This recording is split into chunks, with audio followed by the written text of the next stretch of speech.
goodbye, Johnny Cash. We'll see you next time. In fact, Gunnar and I have a vlog idea that we are going to do together, hopefully, that includes some Johnny Cash history.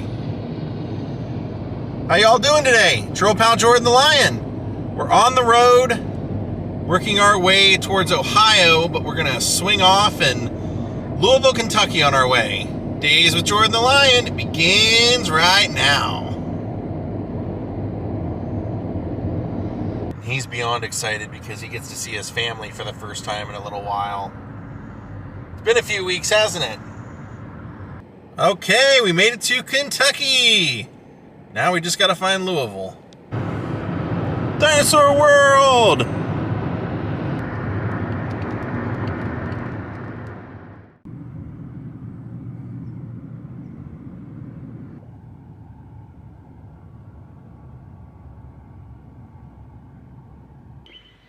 So we've arrived at our destination for today. Used to be the childhood home of a man some call the greatest athlete of all time. Some call the greatest boxer of all time, the greatest talker of all time. He called himself the greatest. That's right. Childhood home of Muhammad Ali. Born Cassius Marcellus Clay Jr. Born here on January 17th, 1942, Louisville General Hospital. He grew up and lived here at 3302 Grand Avenue with his parents, Odessa and Cassius Clay Sr., and brother Rudolph. Ali attended public schools that were mostly black, including Central High School. And then on the other side, it says, education brings self-respect. The Clay family was part of the black middle class of West End Louisville, which was racially separated. Yet here is where young Clay's values were instilled, transforming him into three-time heavyweight champion and world-renowned humanitarian Muhammad Ali. So here was his home. At one time it was a museum, but I see online it's permanently closed. I don't know if that's because they have a big giant Muhammad Ali museum here in town called the Muhammad Ali Center, or why, but this was his home. And there's actually a really great picture of he and his brother over here by these windows. Now his father was a billboard painter and his mother was a homemaker, and really his start for wanting to fight and be a boxer was that he had his bicycle stolen when he was 12 years old, and he was reporting it to a police officer that they knew, and he told the police officer he wanted to find out who did it and beat him up. And the guy said, before you go beating anybody up, you better learn how to fight. And this officer happened to be a boxing coach at a local gym, so he invited Cassius to come down and learn how to box. And so he started doing that at 12. At 14, he had his first fight and won. Then at 16, he fought in the Amateur Gold Gloves, a regional, and won that, and then won the National Amateur Gold Gloves. So he eventually ended up, from there, going on to the Olympics and won the light heavyweight gold medal in Rome. And he almost didn't even go to that because he was afraid of flying. He almost didn't want to make the flight. Now here he is with Malcolm X. That's a really, I had heard a story where Muhammad Ali would actually carry around a picture of him and Malcolm X in his briefcase most of his life because he felt guilty for turning his back on Malcolm X at the end. I'll talk a little bit about that. We have all kinds of great family photos.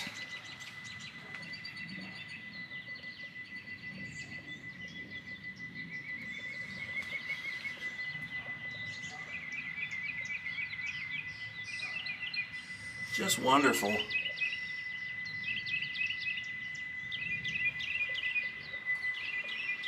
Those golden hands would have opened that door. How cool is that?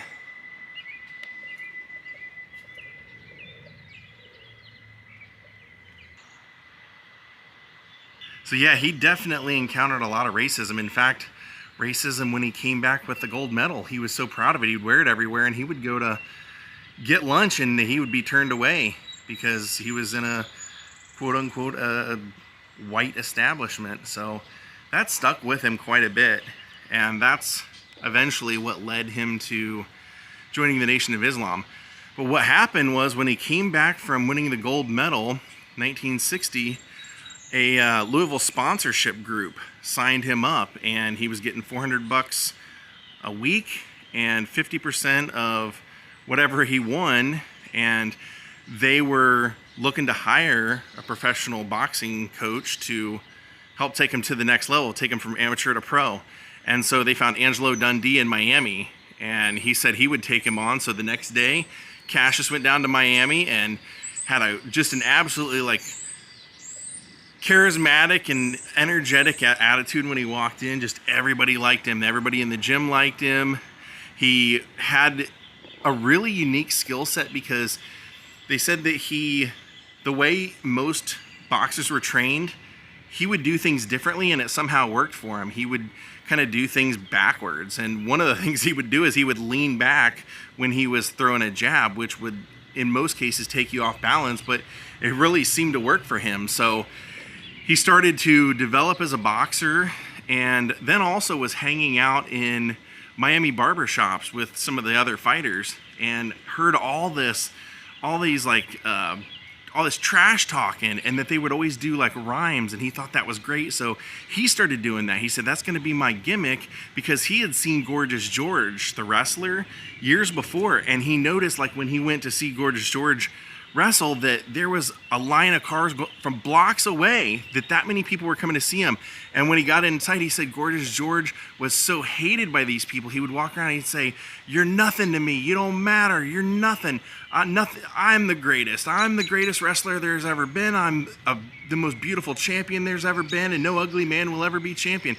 And he saw this and he said, "You know what? I'm going to do that. I'm going to say I'm the greatest. I'm the most beautiful." And then he incorporated the rhyming, and he started doing that constantly, and would get into other fighters' heads. And when he won his first championship, that's how it happened. He took on Sunny Liston. Sunny Liston was a guy that just nobody thought that Cassius had a chance against. Nobody. He was so feared. He was a guy who had, beat up people, ended up in jail, then was a fighter in jail, and then ended up working for the mob, and just, he had a really sordid background and was feared. He never lost fights and was undefeated up until that point. But Cassius did what he did.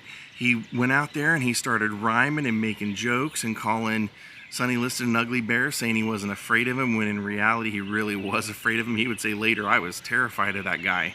But he would just constantly go out there and do it so much, and so many people, were blown away by this, especially Sunny Liston, that it got in all of their heads, because they were going, "This guy's gonna lose, but he's out of his mind. He's a complete clown. He never shuts up. He's always saying something, and he's gonna go out there and just get completely rocked." And then they had the fight, and that's not exactly what happened. They came out, and Sunny Liston came out like a crazy bull, like charging and swinging and trying to just knock his head off.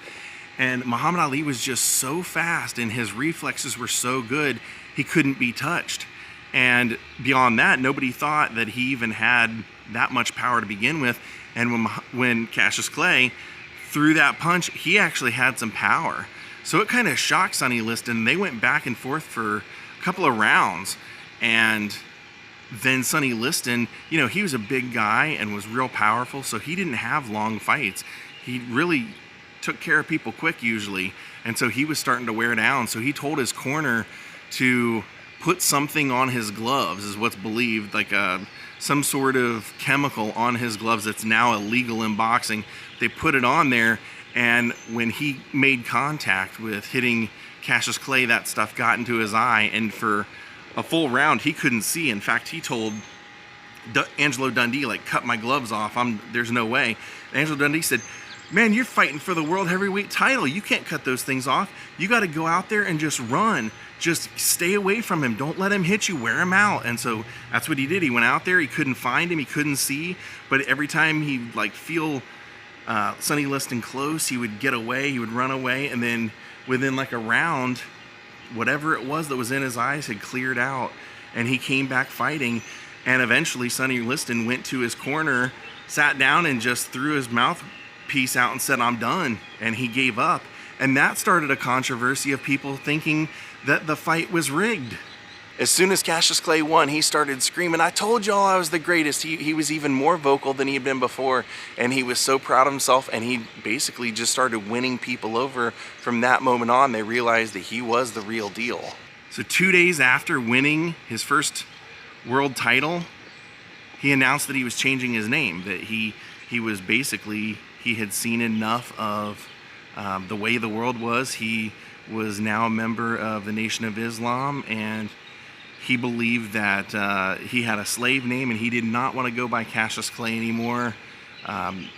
Now, what's crazy is that his personality in the ring was a lot like his real father. Like, his father was a guy who was really bombastic and kind of like went off and would like rant and rave at crazy times, but he decided to change his name to Cassius X, and he was seen touring around Harlem with Malcolm X, and people were like not okay with that, because at the time, you know, that was the Nation of Islam. They kind of preached by any means necessary, like equality by force, and it was thought that a lot of the people that were involved in it were former criminals, and when they came out, they had just become, you know, they started doing the same things they were doing under the guise of religion. And Cassius had bought into this and was devout, really felt that they were for real and that they were really something. But at the time, there was a controversy about Elijah Muhammad, who was running it all, the Nation of Islam, and that he had fathered like a bunch of illegitimate children with teenage girls that worked for him. And so Malcolm X was basically making his departure. He was about to leave, and he wanted Muhammad Ali to come with him and leave with him. And so Elijah Muhammad decided to give Cassius X at the time the ultimate honor, which was gave him his Muslim name, named him Muhammad Ali. And that was seen by Malcolm X as a huge insult, because he had never been given his Muslim name, and you know, and he had done so much more for so much longer that he decided to in fact leave. And Muhammad Ali said, you know, anybody that doesn't follow Allah is doomed, and basically turned his back on Malcolm X, and then Malcolm X was assassinated. So that's why I say he felt so bad about that, realizing later that, you know, that he shouldn't have done that by turning on Malcolm X, that he would carry a picture of he and Malcolm X for many years. And then all of a sudden, the draft board decided to make Muhammad Ali 1A and made him eligible for the draft, and he said that he would not fight. He had nothing against anyone in Vietnam, and he felt that his father had fought in wars and was still treated like a second-class citizen, so he said he was not going to go fight against somebody that he didn't have anything against for someone else's profit. And the boxing board quit sanctioning his fights, and they stripped him of his title, and he wasn't able to box anymore and make a living. Now, what's crazy about that is that he had to take it to the Supreme Court for them to reinstate him 3.5 years later. But during that time, the man that had become champ, Joe Frazier, would help financially support Muhammad Ali in his times when he wasn't able to earn a living. And then when Muhammad Ali would make his return, he would go after Joe Frazier more maliciously, vocally, in the media and public, calling him names, and basically like making him the evil of all the world, all for the sake of selling tickets, all for the hype.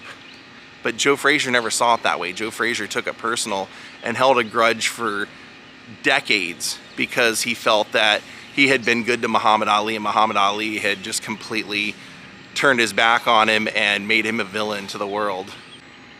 Now let's head over to Muhammad Ali's gravesite. We've been there before, but I feel like since we're here visiting his childhood home, we should go visit his gravesite again, because this is a guy who, he ended up, you know, most of his boxing career, he had made enough money to where he didn't need the money anymore. He would donate I think they said 80% of his earnings to charitable causes to benefit people in need.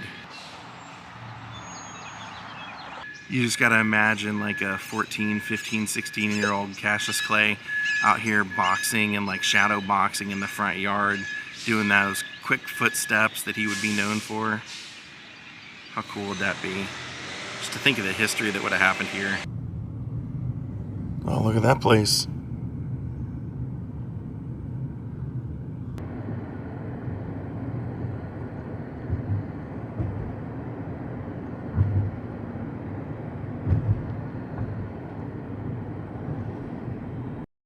We were just passing by and saw this. I don't know what a dog park bar is, but we're gonna find out, because if it's something fun for Ja, I want him in on it. His name's Ja? Ja? Yeah, it's his first time here. Hi, honey. It is literally a dog bar. He gets to hang out with dogs. They have an outdoor park out there. Go on in, buddy. Go make some friends. Oh, he's happy now. Road friends. Oh my gosh, he's in heaven. He's got friends. Look at that tail. Mr. Popular, look at this. Look at this dog park out here. We're gonna go let him explore. A dog bar first. There we go. It's dog time. Little detour. I don't think Muhammad Ali will mind. All right, do your thing.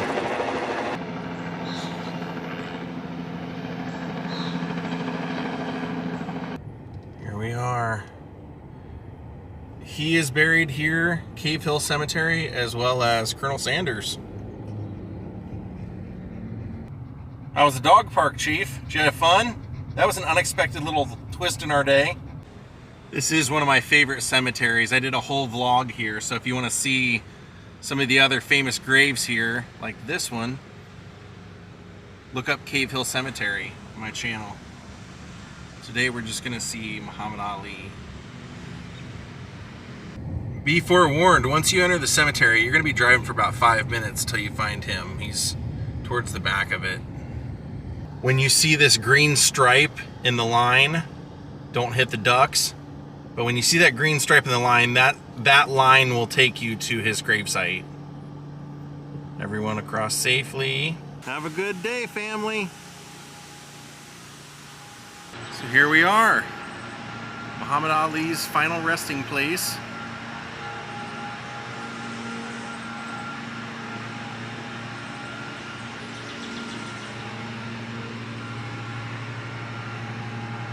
They say for boxing, if you take everything, all of his ability, everything combined, he would have been considered the greatest. Didn't have the best record, maybe not the greatest technical ability in every way, but when you combined everything, there was just no one like him. It says he took a few cups of love, he took 1 tablespoon of patience, 1 teaspoon of generosity, 1 pint of kindness. He took 1 quart of laughter, 1 pinch of concern, and then he mixed willingness with happiness. He added lots of faith, and he stirred it up well. Then he spread it over a span of a lifetime, and he served to each and every person he met. And then they have a headstone up here as well. So we had basically left off when we were talking about him hyping up the fight with Joe Frazier. When they fought, Joe Frazier was pissed. His kids were getting bullied and everything because of all the stuff that Ali was saying. So he went out there and they had a pretty heavy battle. Taking into consideration that both were undefeated, it was the first time 2 undefeated boxers had ever faced each other. And Muhammad Ali had just, 3.5 years of not boxing. Those were some of his prime years, so he had slowed down a little bit. Probably didn't train as much as he should have, and took a serious wallop from Joe Frazier, actually sent him down, gave him one of his first knockdowns, one significant one anyway, that ended up giving, when they made the decision, it was decided in Frazier's favor. Then Ali would fight for years. He would end up taking on Frazier again and then winning, so he got his title back, and then he lost it.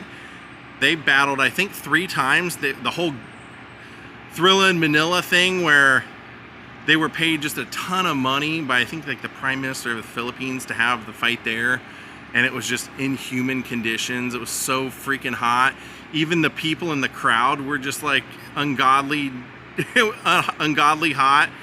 And yeah, after a while, he just, even though he was great, he would win and then decide, okay, I'm on top, so I'm going to retire. And then he would retire, and then he'd decide he'd want to come back, and then fight a couple times, then he'd quit, and then he'd come back, and then he was just, eventually he was just showing signs of the Parkinson's that he ended up battling the rest of his life. But after he retired, once and for all, he really was just a humanitarian. Service to others is the rent you pay for your room in heaven, is what that says, and that's really the way he lived his life. Like I said, he, for many of his fights, would donate almost all of the proceeds to people in need. And he would end up doing that, goodwill missions and fundraisers for the rest of his life until he passed away in 2016. There for eternity lies the people's champ. Now we're gonna hit the road because we gotta get to Ohio today. We're going to see Kiss tomorrow.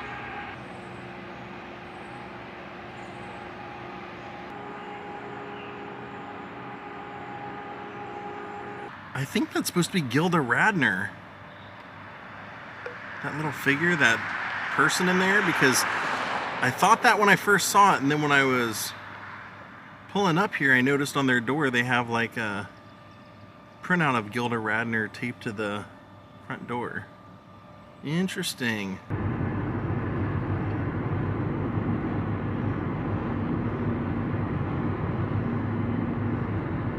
There's our Florence KY water tower. We're close. Currently we are still in Kentucky, but when we exit this bridge in Cincinnati, or I mean, it will be Cincinnati when we exit it, so we'll be in Ohio. Baby, if you've ever wondered whatever became of me. And here's the Ohio sign. We did it!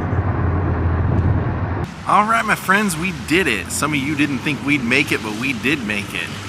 Thank you for all joining in today's adventure. I want to thank Tula Lane, Robert J. Bird, and Matthew Kent for becoming my newest Patreons. Thank you all for watching. If it's your first time here, please hit that subscribe and the like button, and ring the bell for notifications.